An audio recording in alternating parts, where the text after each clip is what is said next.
మన రాష్ట్రంలో కూటమి ప్రభుత్వం ఏర్పడినప్పటి నుంచి విపరీతంగా వైసీపీ కార్యకర్తల మీదైనా నాయకుల మీదైనా బహిరంగంగా దాడులు జరగడం మనందరం చూసాం.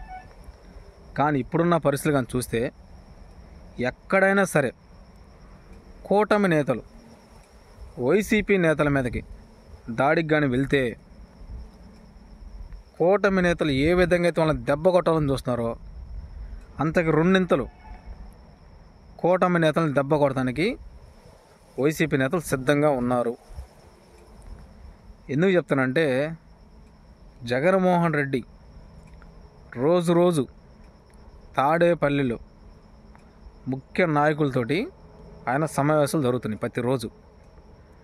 సో ఈ సమావేశాల్లో కానీ మనకు వస్తున్న అప్డేట్ కానీ చూసుకుంటే గ్రామాల నుంచి ఒక గ్రామ స్థాయి నుంచి నియోజకవర్గం జిల్లాల వారీగా కార్యకర్తల్ని పూర్తి స్థాయిలో ఒక ఆయుధంగా తయారు చేయడానికి సిద్ధంగా ఉన్నాడు.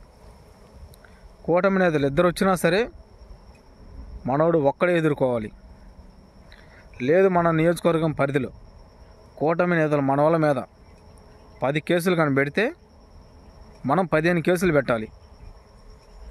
పోలీస్ అధికారులు ఏ విధంగా వాళ్ళ మీద యాక్షన్ తీసుకోకపోతే రేపు మన ప్రభుత్వం అధికారంలోకి వచ్చినాక అదే పోలీస్ అధికారుల మీద మనం చర్యలు తీసుకుంటాం. అది ఎలా ఉంటుందంటే మనం చర్యలు తీసుకుంటే ఆయన చెప్పే విధంగా ఎట్టుందంటే, నేను ఒక పులివెందలో పులిబెట్టిని ఏ ఒక్కడికి తలదించను, అవతలడికి భయపడను అనే విధంగా జగన్ ప్రజెంట్ మన రాష్ట్రంలో వ్యవహరిస్తున్నాడు. సేమ్ వాళ్ళ కార్యకర్తలైన నాయకులైనా కూడా అదే విధంగా తయారు చేసి ఆల్రెడీ కొంతమందిని వదిలేడు. సో వాళ్ళైతే సిద్ధంగా ఉన్నారు. ఈ 4-5 సంవత్సరాల్లో ఏదేమన్నా సరే ప్రాణాలు పోయినా కూటమి నేతల మీద తిరుగుబాటు మొదలు పెడతానికి సిద్ధంగా ఉన్నారు. సో వాళ్ళు ఏ రోజు ఎప్పుడు ఎలా తిరుగుబాటు మొదలు పెడతారు అనేది మనం చెప్పలేం. ఆ టైం ఎలా అన్ఎక్స్పెక్టెడ్గా జరగచ్చు అది. సో ప్రజెంటు మన వాళ్ళు కూటమి నేత వాళ్ళ మీద కేసులు పెట్టినా, వాళ్ళని దాడులు చేసినా వాళ్ళు కూడా మనం ఏ విధంగా అయితే రెడ్ బుక్ రాసామో ప్రజెంట్ రెడ్ బుక్ రాజ్యాంగం అమలు అవుతుందని చెప్పి వాళ్ళు చెబుతున్నారు.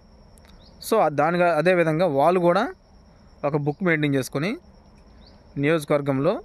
ప్రతి నియోజకవర్గంలో ఏ పోలీస్ అధికారులైనా మిగతా డిపార్ట్మెంట్ అధికారులు కూటమి నేతలకు సహకరించి వైసీపీ నేతలకి భంగం కలిగించే విధంగా వ్యవహరిస్తారో వాళ్ళ మీద పూర్తి స్థాయిలో చర్యలు తీసుకోవడానికి సిద్ధమైపోయారు.